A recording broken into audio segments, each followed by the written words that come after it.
नागपूरमध्ये तापमान आणि अवकाळी पाऊस अशा दुहेरी वातावरणामुळे नागरिकांच्या चिंतेत वाढ आहे।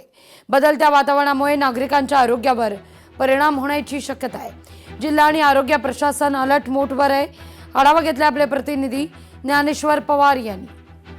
नागपूरसह विदर्भामध्ये जायचे पुन्हा एकदा तापमानाने उच्चांकी गाठण्यास सुरुवात केली आहे। मात्र नागपूर जिल्ह्यात काल अचानकपणे सायंकाळी अवकाळी पाऊस झाला, त्यामुळे याते विजेच्या कडकडाटासह जे आहे ते पावसाचं आगमन झालं आणि भिलगावमध्ये एका अल्पवयीन मुलाचं जे आहे ते मृत्यू झाला, तर एक जण जखमी झालेलं होतं।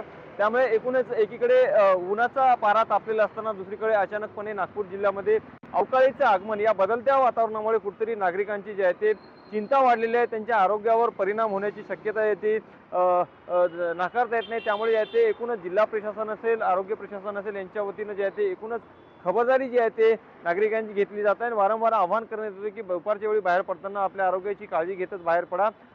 अक्षरशः म्हणजे नुकतंच मागील आठवड्यामध्ये आहे ते अवकाळी पाऊस होता, त्यामुळे काहीसा गारवा जे आहे ते वातावरण निर्माण झालेलं होतं। मात्र पुन्हा हवामान विभागाने 2 ते 4 डिग्री सेल्सिअस तापमानात वाढ होण्याचा अंदाज दर्शवला होता आणि त्याच अनुषंगाने आता पुन्हा एकदा विदर्भामध्ये जे आहे ते तापमानात वाढ होताना जे आहे ते पाहायला मिळते। काल विदर्भातील 3 जिल्ह्यामध्ये म्हणजे अकोला, अमरावती आणि वर्धा या 3 जिल्ह्यात 45 डिग्री पार जे आहे ते तापमानाची नोंद झाली। तर त्याच पाठोपाठ नागपूरमध्ये सुद्धा 44.2 डिग्री सेल्सिअस तापमानाची नोंद झाली।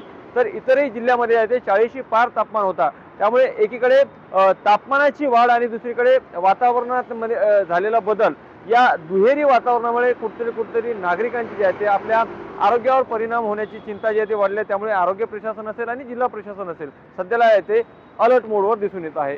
लोकशाही मराठी करता मी ज्ञानेश्वर पवार, नागपूर। लोकशाही मराठी ऐका, पहा, जागरूक रहा।